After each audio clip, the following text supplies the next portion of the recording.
What's up, everybody? Welcome to the brand new show here on Indie Rift, DevDive Side Table, a conversational podcast where we take a deep dive into the world of indie tabletop game development and uncover the stories behind the games we love, or maybe a new game that you've never heard of, that you want to love, that you're gonna love. On this week's dive, we welcome Bernie Lin and Brendan Kendrik. Welcome of Dead Alive Games. Forgot to write that in my notes. First show blues, whatever. We're going to deal with it. Welcome to the show, gentlemen. How you doing? Good. Awesome. I came across your booth at PAX Unplugged this past December, which is where the games are very catching. Why don't we start with introduction? So, Bernie, what do you do for Dead Alive Games? Just co-owner of it with Brendan, and pretty much we do everything, but generally we split on kind of the front part of a making of game versus the back part in terms of the manufacturing part of it. Gotcha. So I do kind of the art direction, working with the artists, designers, marketing, especially, and getting kind of us listed at all of these PAX U conventions and all that stuff. Right. And then Brendan handles like the manufacturing of it, all the final examinations, getting all the games out to people and making sure everyone gets it. So it's kind of like we split it that way. But if there's a game design element or development, we usually split it half-half. That's cool. We split taxes too. That's the best way to do it. Bernie does California, which is half. Yeah. And then all the other states and countries. Yeah. A nickel here, a penny here, and like $24 there. No, I get it. So how did you get started on this journey? If you don't mind me asking, because I mean, this is something that at least in the last, I want to say 10 or 15 years or so, especially indie developed board games or like the smaller companies that are kind of growing.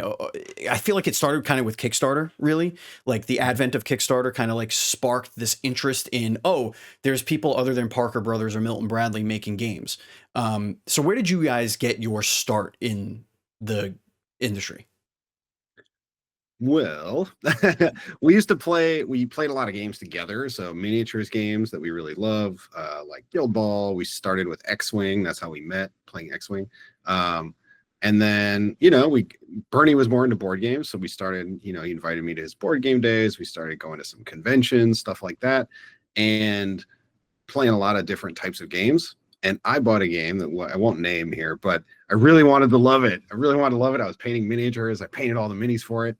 And then it turned out that the game really didn't satisfy us. We didn't want to play it. So then we were kind of, I just started doing house rules. And we kind of kicked around ideas for house ruling. And then I don't know exactly why, but at one point, an idea just popped into my head, which was, oh my gosh, what if we played a lot of co-op games that summer. And so I was like, what if we had a skirmish game? At the time, I had never heard of a skirmish game that had a third-party enemy that was like a mutual enemy to both sides. And so that was the idea that kind of, and apparently it was pretty infectious because I have tricked Bernie into forming this company with me. So I said no. Yeah, sure, no, for sure. You're in too deep now. There's no turning back now. Yep. So that's interesting. So you found a deficiency in a game that you really wanted to love, and that kind of sparked your design teeth, as it were. So, all right, so you have this idea, all right, and you're playing with your friend Bernie. Bernie, you're like, I like it, and I hate that I like it. I guess I'm in. You shake hands, right? Yes. How do you get it done? Like, how do you make something? Like, it feels like a completely daunting task. Like, it's easy enough to point the camera at my face, call up some people, have a microphone, and press record, and I make a thing. But creating something that is shipped all over multiple countries and has all these fascinating components to them. Some packaging becomes so crazy elaborate. Cyber Pet Quest having all that content in this tiny little package. How does one do it? How do you do it? It really comes down to not knowing how hard it is. Ignorance is bliss. I joke, but it's kind of true. I definitely never thought I would design a game. I play a lot of games, but just never thought about it. And I think Brendan sparked that, like, oh, maybe we could do this. And I think it truly is naivete. Like, we just thought that, oh, okay, we just need to get these characters out, play test a few times, and then like throw in a box, throw it on Kickstarter, we'll make tons of money, and then like everything will solve itself. Just didn't think it through that much. That's one side, I think, that got us into it. Once we're into it, my day job, I'm more of like a program product manager. So I do break things down into steps. So like we did do as much research as we can, and we just set up a schedule like, okay, art needs to be done. Then like the mechanics need to be done. Miniatures need to be designed, like blah, blah, blah, blah, blah. And it just kept going. But I think even with that, looking back, I think we have a joke. We have this project management like timeline thing with like due dates. And there are certain things we always put like, let's put that a year in the future. And then it literally like we would be in a meeting going, oh shit. Like that thing is that's 3 weeks away. Yeah, I was like, how did this happen? Oh no. But yeah, in short, it really is step by step. You just have to kind of understand every single part of making a game, and that usually is very helpful just to know someone or read a lot of the blogs out there, and just try to finish one thing at a time. Yeah. And experience stuff, like so many mistakes were made, definitely, and so many things are missed. Like we do our best. Bernie is really great at scheduling stuff and getting it all out there, and like, but then it's like, oh well, that thing is actually 3 things we didn't realize, that making a model is actually like several different. We need an artist to come up with the concept art, and then we need this part, and then we need that part, and so just kind of all of those things that do kind of blossom out into whole projects in and of themselves. It's just a lot of unknowns until you experience it. And I think ultimately, just to continue on that thought, you mentioned Cyber Pet Quest. It really is building up on knowledge we had before. Like there's no way we could have made a game that fit into that box and used the lid and everything from our first game. Right. Like it just from learnings, and you just incrementally now every game are like, what can we do different? What can we try? Right. And then every time we try that, we always regret it because it's always like, oh, that was way harder than we thought. What were we thinking? So what was your first game? If I part of my ignorance, but what was your first game? Like what was the first one that you got from conceptual to product release? It's a very ambitious project called Omicron Protocol. Right. Okay. Yeah, and we were hit with a few like fun, lucky strikes, like the fact that no one knew the word Omicron until the pandemic came around, and they were like, "Oh, great! Now, now we're there." Or like, the pandemic kind of hit us, not as hard as other companies for sure, but it was a tough, a struggle. But just also, it was it's a game with miniatures. It's a game with lots of different cards and different sizes of cards and an insert for the minis and all these sorts of things that we didn't really understand. We definitely heard advice that I would give anyone today and that we blatantly just ignored with just pure hubris, which is make a card game for your first game. Just make a card game. Yeah, no, but I could see that. We didn't set out to be game designers. We set out to make this game, and that was our idea. And that's the path that we took, and I don't regret it. Just because it was hard. I mean, nothing worth it in life is easy. Like, like if you're gonna set out to do something, and it's the easy way to do it, why are you doing it? You don't get gratification from that.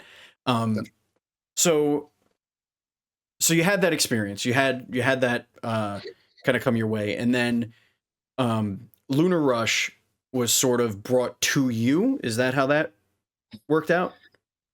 Yeah, so Lunar Rush actually, so at that point, we were in a lot of different local playtest events, and Hungry Gamer, William, once brought his brother, who's from Colorado. He's like, oh yeah, my brother is thinking of designing something, and here's one of his games. We're like, oh, cool.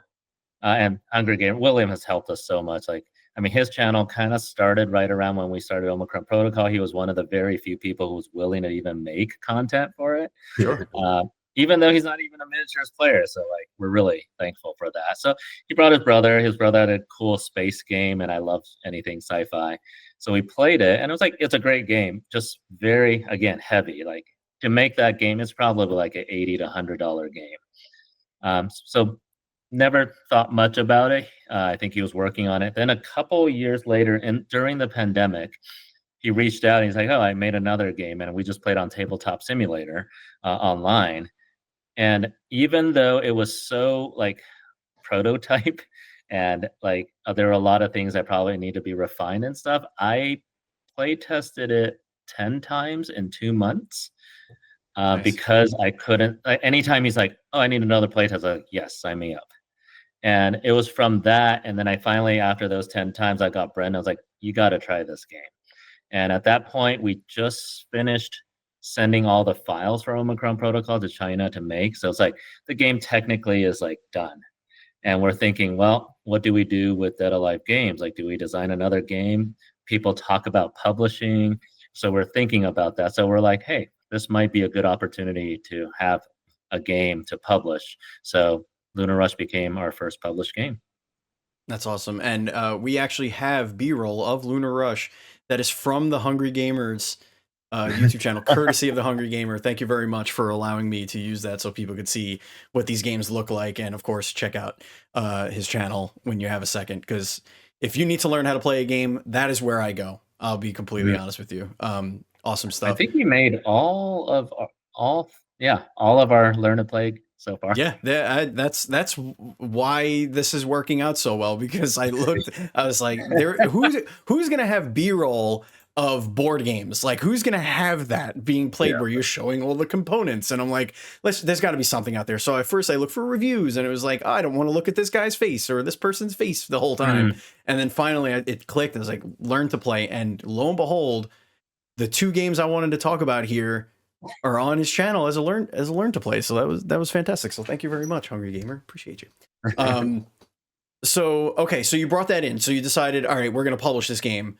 But I want to take a couple steps back, because when you're talking about all the components and sending the files to China and all this stuff, do you know now, when you're designing something, just the dollar value of what something is going to cost, like right away to make, based on those experiences, give or take, like, industry fluctuations and whatnot? But when you see a game that says, okay, this game has cards, miniatures, and multiple maps, and you're like, ka-ching, ka-ching, ka-ching. Like, do you just see that now? Yeah, I mean, within reason, of course. We're young. We've only made a few games, so I know what it would cost us to make. Sure, that makes sense. Well, of course. I mean, other companies are probably, bigger companies might be making 10,000 copies and getting a much better deal, or they might have a lot more weight in the industry and be able to kind of swing some stuff. They can jump the queue, so they know that they don't have a lot. Or they just get better. They can be a little more pushy, maybe, or they have more knowledge. But yeah, I know what it would cost us. Yeah. There was always an interesting aspect of it all, because you don't realize. A lot of people don't realize what goes into it, because when you think about, like I had mentioned before, and folks, if this is your first time checking out any of the content on this channel, we actually have DevDive Prime, like DevDive. We've interviewed over 400 indie video game developers, and so that's where kind of my knowledge of creating games comes from. Right. And it makes sense. If you have a character idea, you have an artist draw the character, then you have a 3D artist draw the character in 3D if you're making a 3D game. Then you have an animator making that character move, and then you have a sound to match that character's movement. You have all these aspects, and you think, okay, a board game, not gonna have any of that. We don't have to worry about any of that stuff. But then you realize, oh no, you're gonna design a character, and you still need a 3D modeler to make that file in 3D to make a miniature. You need to decide what material that's going to be made out of, which is just as important as somebody animating a piece of a character, because that's what the people are going to feel. It's always nice to feel wood versus plastic, or painted versus gray, or stuff like that. Can you go into a little bit about your your decision-making process when you're coming up with how and what you want your games to look like. Because it is very important, and there is that quality versus cost, and that return on investment for your designs, I would imagine. Can you go a little bit into what that decision making is like, what that planning is like? Well, we always have two versions in mind after our first game, I should say. All of our games that we've done since have had a deluxe edition, and that we kind of make the version that we want in a smaller quantity, and then we make a lot of a sort of a retail edition that's a lot cheaper, Sure. So, but we have a baseline of quality that we're aiming for, of course. And so, and then there's definitely integration with game design. So at a certain point, we go through a lot of different types of prototypes that will have very crude ways of like, oh, we can count this stat with like, 10 of these beads. Or we could have a slider, and then we're tracking it that way or whatever. So there's all these kind of like ergonomic aspects that we eventually start to think about once we have the numbers within range, right? Because if you're like, I have 100 of these, right, versus I have 10, that's a very different kind of way that you want to manipulate it, right? Question for my ignorance: if you say, let's do a slider, do you need to design all the aspects of the slider, like how long it is, like the file for actually printing that thing? Everything. See, that's crazy. Why isn't there a manufacturer out there of board game stuff that's like, hey, you want a slider? Pick one of these three. Yeah, like we have the 3 standard sliders you could choose from. Oh, you're gonna do like little pog punch outs. All right, here's the. There are some things that are off the shelf kind of, but not things like that too. It's like tailored to your game always. It's like the math is always really specific to your game. So I guess that makes every game look different, right? Like that's kind of like the selling point. Like if you look at Catan, they have a very specific model that they follow with what their products look like. By the way, I believe they just announced the 6th edition of Catan. And they're going to redo all the components. Of course they are, because they want all of my money. They just want all of it. Yeah. But one thing I do want to add, like something you don't think about in video games, I was kind of in the video game industry before too, is let's say you make a slider. Let's say you get the design you want, you're custom making it. There are physical things have limits that you can't violate. And whether it's printing margins and all that stuff, and all of a sudden you go from this is my ideal look to, oh my God, a can of worms open. Like you can't make it look like that because they'll touch each other. And then our machines are not accurate enough to physically make that thing.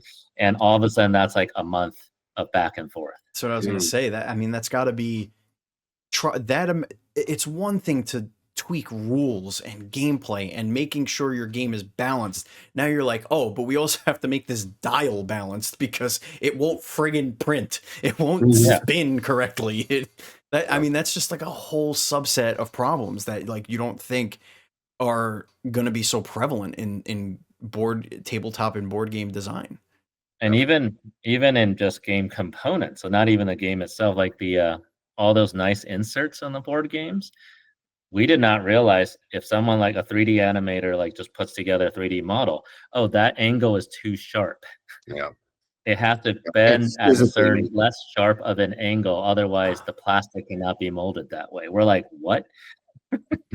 Or miniatures, like you can't undercut stuff. So like, unless it's just like kind of a star that goes out on a single plane, right? It's actually hard to make, and you have to print like 2 parts and glue it together, or 3 parts and glue it together. Anything that undercuts. So the design process, even of 3D models, is really specific to the material. So you have to be thinking the entire time about your, end result physically. Like, how's that going to be? Has that gotten easier with the 3D printing? Yeah, with 3D printing, like just people making those models. Like prototyping, yes. Prototyping is, yeah. Okay, but what about actually finding the talent to make the models? Like, is the knowledge out there now where people know this will never print? Here's how. Absolutely. See that's awesome. That's awesome. But unfortunately, to mass produce, 3D printing is still too expensive for that. So there's at least the process for like mass producing, you still can't do a lot of things. Though I think Games Workshops probably their most advanced plastic injection stuff can probably get past some of them. Yeah. But they're also Games Workshop, so. And you have to assemble most of it, you know, yourself. Even yeah. You know what would be a cool business model? Like, you know, print to own your own game. Like, here's all the files printed at home. And they have those. Yeah. Some of the games, like especially if they're a smaller publisher and you don't want to like get into the whole Kickstarter to do the manufacturing and all that, you just put all the files out. You kind of have people send a pledge and you send them all the files, even 3D files. Yeah, I know it's prevalent for like card games. Like you could print and they tell you like what stock to buy and like how to do all that. I've seen that done before.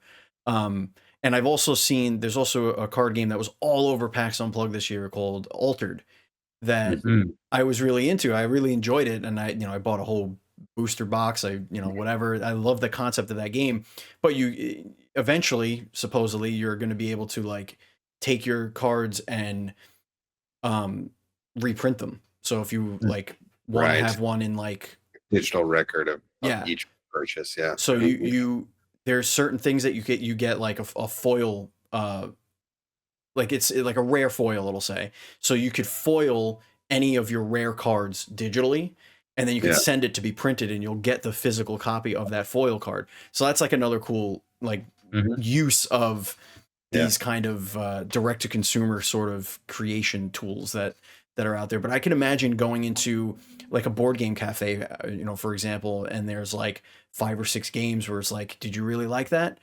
We could print it for you. You could have your own, own version of the game, and we could personalize it to be the colors you want, of the meeples that you want, or whatever it is. That could be fun.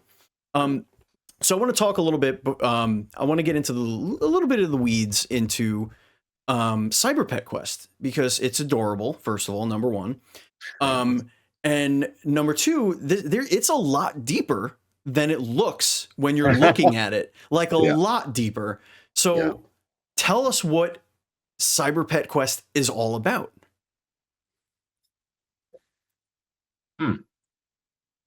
It's all about playing the role of these 4 pets during an incomprehensible human apocalypse. Basically, it's not gory, no. But all the people have gone a little bit crazy, and so you're playing. It's kind of a fun adventure. The humans have always been weird, and so you as pets are trying to rescue your owner. So it's kind of think Homeward Bound, the RPG, but the entire time you are investigating, digging around, escaping the crazy humans, occasionally, hitting them with something hard. But there's no permanent, out. It's all temporary, and it's all about kind of a race to figure out the chapter and how to proceed before the humans kind of overwhelm the situation. So just to make sure everyone understands, this is an RPG. This is a TTRPG, like at its core, with like those elements, but then it's put into this narrative board game sort of package, as it were. I would say the best way to think about it is because there's a lot of video game influence. It's a TTRPG. Like if you took that and put it onto a video game and simplified it a little, so people like an action RPG almost. Sure. Yeah. So it keeps all of that leveling and who's the tank, who's the rogue and all that, but adds kind of that easier to play layer over it. Tons of fun items and stuff to discover. It's goofy. Choose your own difficulty and replay it, roguelike.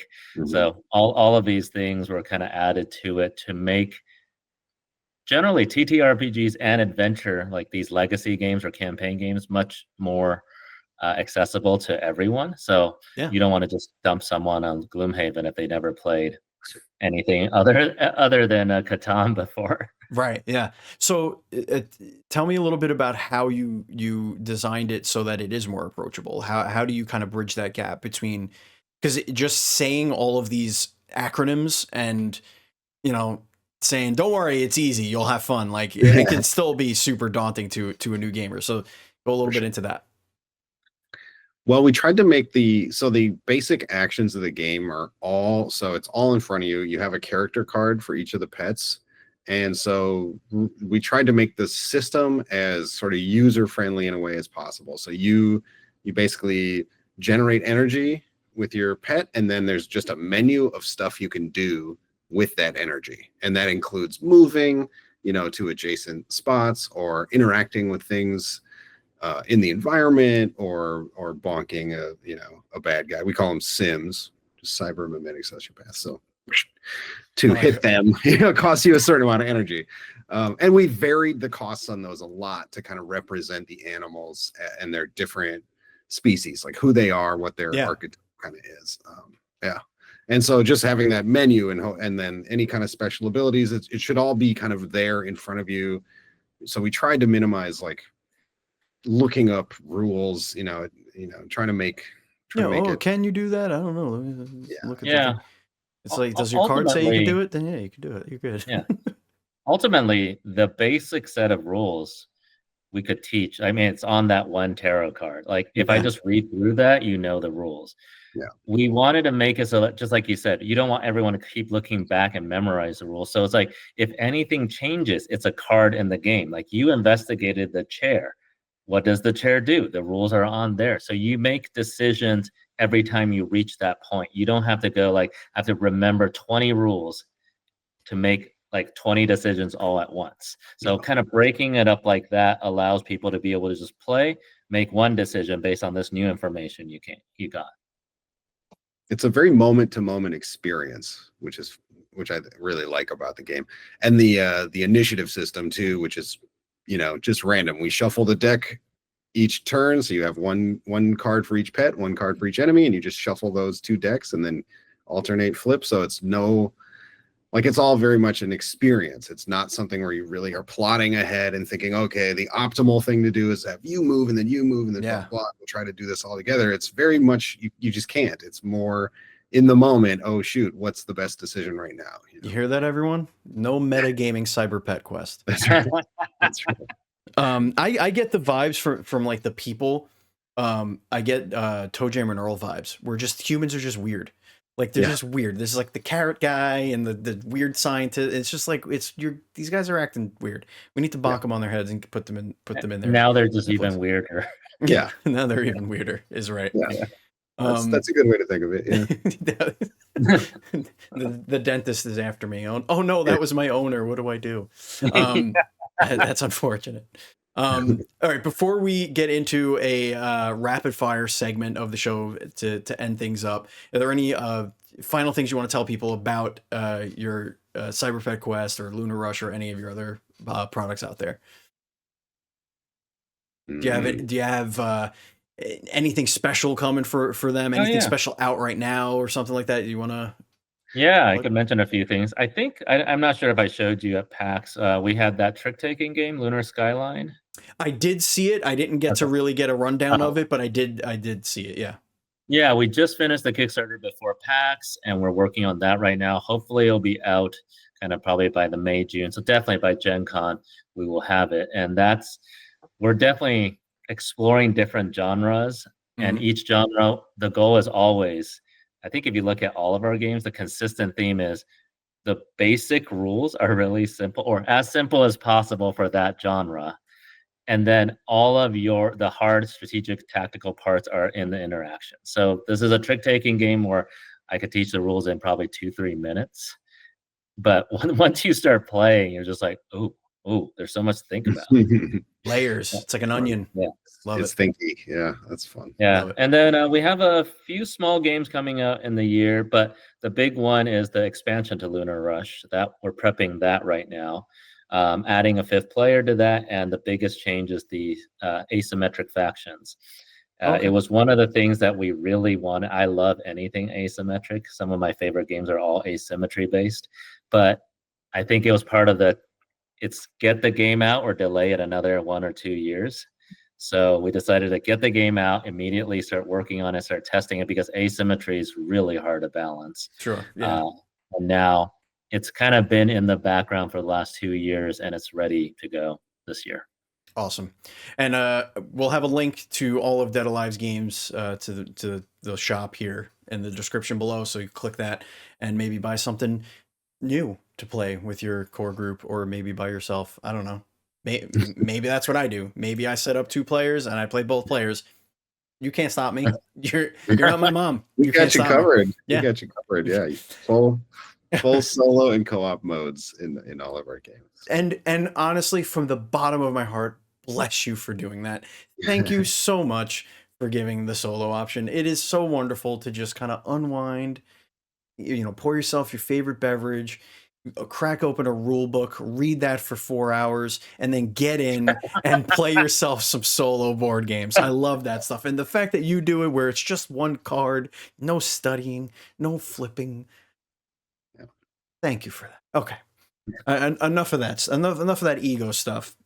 Now it's time to get into the rapid fire, which is a tradition on DevDive, where we over here get to know you over there, which is weird because I'm recording you here, but you're actually up there, but I'm looking at you through here, and the audience is looking at me through here. So that's weird. But anyway, so I'm going to ask you a couple of rapid fire questions. I would like an answer from both of you, unless it's targeted to one of you, but just let me know, just off the top of the cuff, off the top of your head.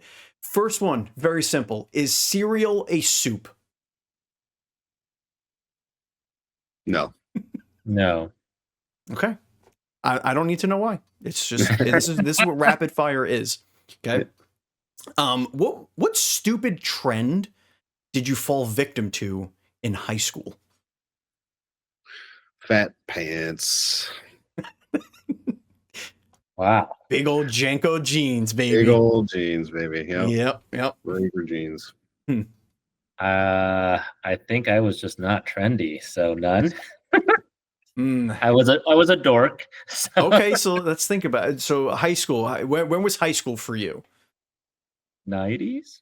90s. Okay, so let's see. 90s, you had, let me think about this. Surge was kind of big in the 90s. People running around with their Surge soda. Chain wallets. Chain wallets for sure. Those parachute pants with the big old straps. Glow sticks were big. I think snap bracelets are still around in the 90s, depending on if it's early 90s and early enough. Mid 90s, you got your Tamagotchis. Those were around. Never got one. No. See, Pogs? Pogs were good, hot for a good 3 months. Yeah. They're trying to bring Pogs back. Did you see this? There's a digital Pog game now. Oh my god! Where you take your finger and you slam the thing down. And wow. Yeah, that's been all over my social media. That's great. All right. Did you ever cheat on a test?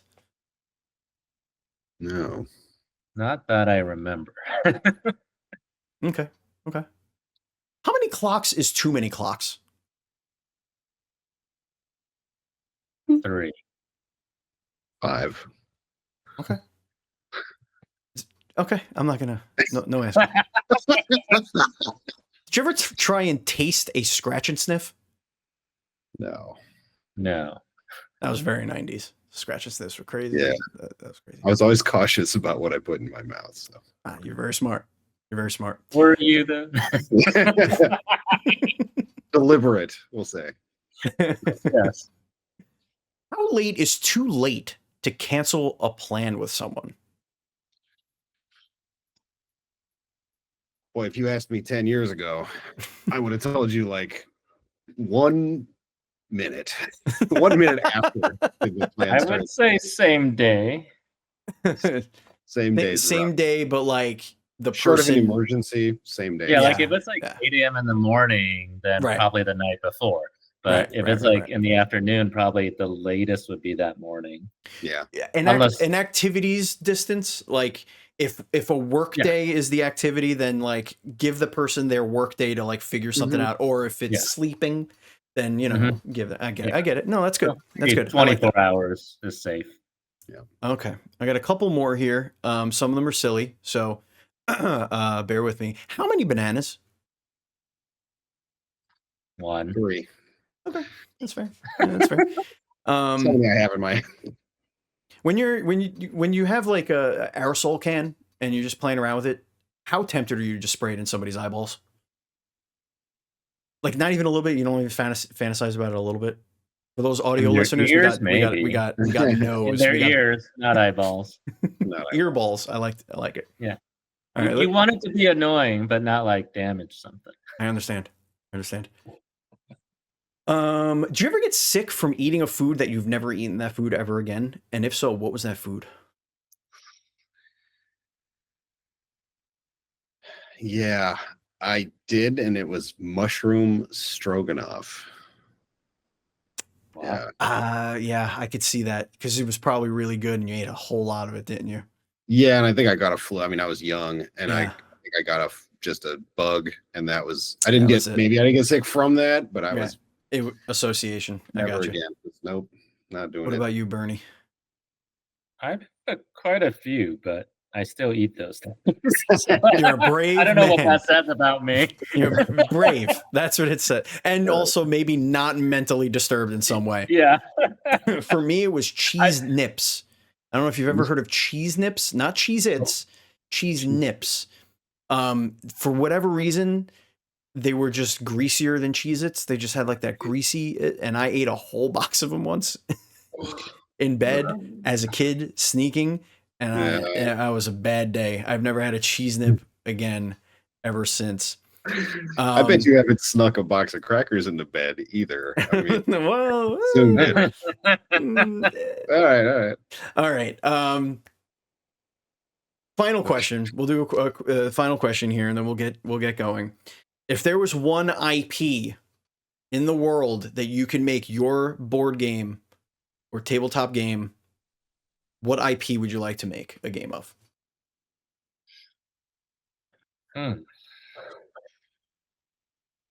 Blindsight. Blindsight.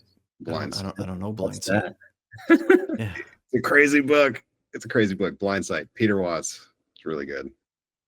Vampires. Okay, vampires. Travel. Okay. It's crazy. And like I heard those things and was like, I'm never gonna read that book. And then I did, and I was like, that's a really, really good book. Blindsight this is apparently a genre, hard science fiction. It is a hard science fiction novel by Canadian writer Peter Watts, published by Tor Books in 2006. It won the Seiun Award, Seiun, I don't know, for best novel in Japanese translation. Huh. That's good to know. All right, so you want to make a Blindsight game? I think you could probably get that IP. What about you, Bernie? I mean, there's a lot of like Western IPs I probably would want to do, but just for this one, I'd probably go with one of the Jing Yong IPs. Brendan will know what this is. No idea. It's like, think Crouching Tiger, Hidden Dragon. Okay. So in Chinese literature, the fantasy is martial arts. Everything like your martial arts can like break the mountain. That kind of stuff. Absolutely. Yeah. So there's this one author, he recently passed away, but he wrote some of the best like Shakespeare level of those stories, and it pretty much influences all of Chinese culture. A lot of people read it. All movies and TV shows are about it. So it's huge there, and it's really well written. A few books finally got translated into English, and I got Brendan to read it. It would be kind of cool to make a game based on that IP and bring it to the Western world. That would be cool. Now here's an IP that I want Dead Alive to design and make. And this is a twist. And I think this is how this is the first episode of DevDive Side Table we're recording here on Indie Rift. So this is all new. Like we're working out the format as we go, folks. Nice. So from now on, this is how we end it. After I hear your answers, I'm going to tell you the IP I want you to make. Excellent. I think if you take the CyberPet Quest sort of system that you've built, you can make a really, really cool Dragon Ball game. Like a really cool Dragon Ball game. Like it doesn't have to be like crazy Dragon Ball Z, like with the, but like the kids, like the, you know, Chibi Goku, like going on an adventure looking for the 7 Dragon Balls. Congrats, you did it. Like that kind of game. Like I think you guys would kick ass at that. I would love to make that. That'd be fun. Yeah, I was a huge Dragon Ball nerd. Yeah, I am still, because Dragon Ball Daima is awesome. Like so good. So if you're still into it, check it out. All right, that's gonna bring us to the end of the show. The very first DevDive side table ever here on Indie Rift. Bernie, Brendan, thank you so much for coming out and chatting with me all about your games, all about how you make them, all about how games are made. It was an absolute pleasure hanging out with you. Where can everybody find you, Dead Alive, and everything else on the social media, anywhere on the internet? Oh, it's really easy. Everything is website is www.deadalivegames.com, as it sounds. All of our social is at Dead Alive Games. So we were kind of lucky. Yeah, you guys lucked out. That's awesome. Yeah. Again, all those links will be in the description. If you want to follow us here at Indie Rift, we're at Indie Rift everywhere. I'm at Batchild, either Batchild27 or Batchild on whatever social medias. I'm on Blue Sky. I'm trying to kind of hang out there a lot more, trying to get away from X and now Facebook. Because reasons, guys, people doing weird things over there. And there might not be TikTok. So. Yeah, the TikTok. Yeah, TikTok might be finding its way out the door soon. But gentlemen, it was an absolute pleasure hanging out with you. Thank you so much for doing this. Folks, if you want to support us on Patreon, you can do so. Go to patreon.com/IndieRift. Just like our Patreon producer, Colton, the Journeyman Nestler. It helps us go to all different conventions to cover all different things. We'd love to go to PAX. We would love to go to more conventions like this, like PAX U that we went to. It's awesome. We can't do it without all of your support. So please consider doing that as well. Thank you, gentlemen. Thank you, viewers. Thank you, listeners. And as always, please be excellent to each other.